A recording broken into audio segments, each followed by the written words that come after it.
Good morning guys, আজকে আমার corporate লাইফের আরেকটা ফুল রিয়েলিস্টিক ডে তোমাদের সাথে শেয়ার করব।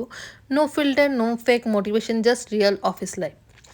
অনেস্টলি বলছি, সকালে উঠতে আমার একদমই ভালো লাগে না, কিন্তু 9 to 8 জব মানেই ডিসিপ্লিন তো লাগবেই। আজকে একটু আর্লি মর্নিং বের হবো, কারণ অফিসে একটা ছোট্ট মিটিং আছে, কিন্তু তার আগে ভাবলাম একবার ছাদ থেকে ঘুরে আসি, কারণ ছাদে আমার দুটো প্রিয় জিনিস আছে যেটা আপনাদেরকে দেখাবো। লাস্ট মান্থে আমি একটা নার্সারি থেকে দুটো স্ট্রবেরি গাছ নিয়েছিলাম, এবং আমি ভাবতে পারিনি যে এত তাড়াতাড়ি স্ট্রবেরিও হয়ে যাবে। 1 মাসও হয়নি, হয়তো 20 দিন হবে। এবং এখানে দেখুন লাল স্ট্রবেরি, এর আগেও কিন্তু আমি 3টা স্ট্রবেরি অলরেডি নেওয়া হয়ে গেছে গাছ থেকে। তো এখানে এসে দেখছি অলরেডি আরও 3টে হচ্ছে লাল হয়ে আছে, ওই গাছটাতে একটা, আর এটাতে দেখুন এই যে দুটো, দেখতে কি মিষ্টি লাগছে। তো ভাবলাম আজকে আর ওঠাবো না, এই দুটো আরও 2 দিন গাছে থাক। স্ট্রবেরিগুলো খেতে কিন্তু একটুকু মিষ্টি না, খুবই টক, বাট দেখতে খুবই ভালো লাগে এদেরকে গাছের মধ্যে। জন্য বললাম থাক, আরও 2 দিন গাছে থাক, তারপর এদেরকে পেরে নেবো। আজকের ওয়েদারটাও কিন্তু বেশ একটু অন্যরকম। প্রত্যেকদিন একটা রোদ থাকে, বাট আজকের আকাশটা একদম মেঘলা, দেখে মনে হচ্ছে যেন বৃষ্টি হবে। বাট ঠান্ডা কিন্তু একদমই নেই, ফেব্রুয়ারি মাস, এবার ঠান্ডা এত তাড়াতাড়ি চলে যাবে ভাবতে পারিনি।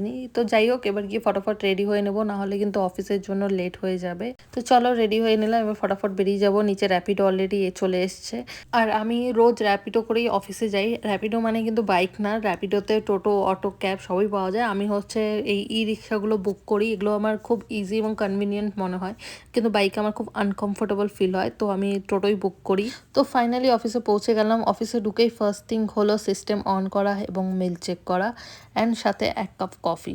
Without coffee I am not a human. তার সাথে আজকে মান্থ এন্ডে প্রচুর প্রেশার থাকে। অনেকে ভাবে হয়তো ব্যাংকের জব মানে 9 to 5 জব, বাট এটা অ্যাকচুয়ালি রং। আমাদের কিন্তু কাজ করতে করতে 8টা 9টা, এবং কিছু রয়েছে যাদের 11টাও বেজে যায় কাজ শেষ করতে করতে। তো আজকে আর ব্রেকফাস্ট করতে প্যান্ট্রিতে যাব না, আজকে এখানেই ডেস্কে বসেই করে নেবো, কারণ আজকে প্রচুর চাপ রয়েছে, আগেই বলেছি। তো ব্রেকফাস্ট সেরে নিলাম। তো কাজ শেষ করতে করতে অলরেডি 3টা 40 বাজে, এবং লাঞ্চ হয়নি, তো চলে গেলাম লাঞ্চ করতে। Lunch time is the best time. Office gossip plus food equals to therapy.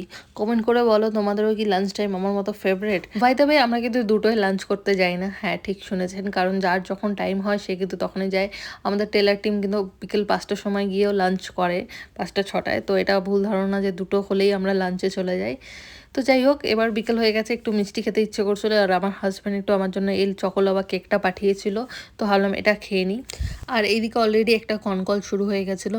সত্যি বলতে আমার এই কনকল প্রচণ্ড বিরক্ত লাগে, বাট কিছু করার নেই, অ্যাটেন্ড করতেই হবে। আর এদিকে ছিল এসআইপি ড্রাইভ, তো সবাই খুব সুন্দর ড্রাইভ করেছে, তাই জন্য হচ্ছে আমাদের যে চ্যানেল পার্টনার রয়েছে তিনি সবার জন্য হচ্ছে এই পিৎজা নিয়ে এসছে। আর আমরা এমনভাবে সেটার উপর ঝাঁপিয়ে পড়েছি যেন আমরা কোনো জন্মে পিৎজা খাইনি। আর এদিকে একজন 2 হাতে 2টো পিৎজা নিয়ে দাঁড়িয়ে পড়েছে, সে বুঝেই পাচ্ছে না কোনটা আগে খাবে। সো ফাইনালি আজকের ডে ইজ ওভার, এবং আজকের মন্ত্র হচ্ছে every day doesn't have to be perfect, just show up, do your best and grow slowly. Pressure manage করা, বসকে হ্যান্ডেল করা, অ্যান্ড পার্সোনাল লাইফ ম্যানেজ করা ইজ নট দ্যাট ইজি। যাই হোক, আজকের জন্য অনেক লেকচার দিয়ে দিয়েছি, এবার ঝোলা নিয়ে আমি চললাম বাড়ি। এবং বাড়ি যাওয়ার সময় কিন্তু আমি র্যাপিডো করি না, তখন আমার পার্সোনাল র্যাপিডো আসে, সেটা হচ্ছে আমার হাজব্যান্ড। তো আজকে আরেকটা জিনিস রয়েছে, তোমাদের কিন্তু লাস্ট ভিডিওতে আমি বলেছিলাম যে চকলেটের সেকেন্ড পার্টটা দেখাবো, মানে আমার চকলেটগুলো কেমন হয়েছে সেটা দেখাবো। তো চলো বাড়িতে গিয়ে ফ্রেশ হয়ে তোমাদের সাথে শেয়ার করবো যে চকলেটগুলো কেমন হয়েছে। And if you really enjoy my real life vlog, please do like, share and subscribe. Subscribe করলে কিন্তু সত্যি মনটা খুব ভালো লাগে, তো অবশ্যই সাবস্ক্রাইব করবেন। আর এদিকে আমি আরেকটু ডার্ক চকলেট নিয়ে নিয়েছিলাম। আগের দিন একটা মিল্ক চকলেট ছিল, এটা ডার্ক চকলেট। আর এরকম ছোটো ছোটো কেটে নিলে কিন্তু খুব তাড়াতাড়ি মেল্ট হয়, আর এবং খুব ইজি হয়ে যায়। তো এই যে দেখতে পাচ্ছ গরম জলের মধ্যে বসিয়ে নিয়েছি। আপনারা চাইলে কিন্তু গরম জল ফুটিয়ে নিয়ে তার উপরে বসিয়ে দিলেও পারবেন, এবং যখন এটা অলরেডি মেল্ট হয়ে যাবে তখন এটাকে ভালো করে আপনাদের কিন্তু ব্লেন্ড করতে হবে। যত বেশি ব্লেন্ড করবেন তত কিন্তু শাইনি ভাবটা আসবে। তো তারপরে আমি এই মোল্ডগুলো নিয়ে নিয়েছিলাম, আমার কাছে অনেকগুলো মোল্ড আছে, তো ভাবলাম দেখি যে কটাতে হবে সে কটা ভরে নেবো। তারপর একটা স্পুনে করে নিয়ে আমি মোল্ডগুলোতে ঢেলে দেবো। এক এক করে সবগুলো মোল্ডে আমি চকলেটগুলো ঢেলে নেবো। তো প্রথমে ভেবেছিলাম একটু ড্রাই ফ্রুটস দেবো, তারপর ভাবলাম না থাক, প্লেনই করি। ডার্ক চকলেট, মিল্ক চকলেটে আপনারা চাইলে ড্রাই ফ্রুটসও দিতে পারবেন, আমি এখানে দিইনি, বাট ড্রাই ফ্রুটস দিলেও খুব ভালো লাগে। ছোটো ছোটো কেটে নেবেন, তারপর উপর দিয়ে ছড়িয়ে দিলে সেটা খেতে খুব ভালো লাগে। এছাড়া চকো চিপস পাওয়া যায়, চকো চিপসও দিতে পারেন এর উপরে। যাই হোক, এক্সট্রা লেগে থাকলে সেগুলো একটা ছোট্ট কাপড় বা ন্যাপকিন দিয়ে মুছে নেবেন। যেহেতু এখন স্প্রিং সিজন, খুব একটা ঠান্ডাও নেই খুব একটা গরমও নেই, আপনারা চ্যানেলে রুম টেম্পারেচারে 15 to 20 মিনিটস রাখলে এগুলো এমনি জমে যায়, ফ্রিজে রাখার কোনো দরকার নেই। এবং আপনারা যদি চান তাহলে আপনারা ফ্রিজেও রাখতে পারেন, বাট নর্মালি রুম টেম্পারেচারে এগুলো হয়ে যায়। তো চলুন আপনাদেরকে এখন আনমোল করে দেখাবো। এত কিউট লাগে, ছোট ছোট চকলেটগুলো দেখতে যেরকম সুন্দর লাগে খেতেও কিন্তু সেরকমই টেস্ট। তো চলুন ফটাফট সবগুলো আনমোল করে নিই। হ্যাঁ, আরেকটা জিনিস হচ্ছে ডার্ক চকলেটে কিন্তু মিল্ক চকলেটের তুলনায় সুগার অনেকটাই কম থাকে। তো যারা ক্যালোরিজ বা সুগারের জন্য মিল্ক চকলেটটা অ্যাভয়েড করতে চাও তারা কিন্তু ডার্ক চকলেটটা কনজিউম করতে পারো, যেরকম আমি ডার্ক চকলেটটা বেশি প্রেফার করি।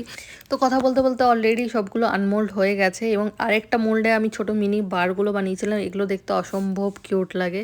তো আপনারা চাইলেন কাউকে কিন্তু হ্যান্ডমেড চকলেট বানিয়ে গিফটও দিতে পারেন। হ্যান্ডমেড গিফট কার না ভালো লাগে। তো আজকের ব্লগটা এখানেই শেষ করছি। কেমন হলো আপনারা অবশ্যই কমেন্ট বক্সে জানাবেন। দেখা হচ্ছে নেক্সট ব্লগে।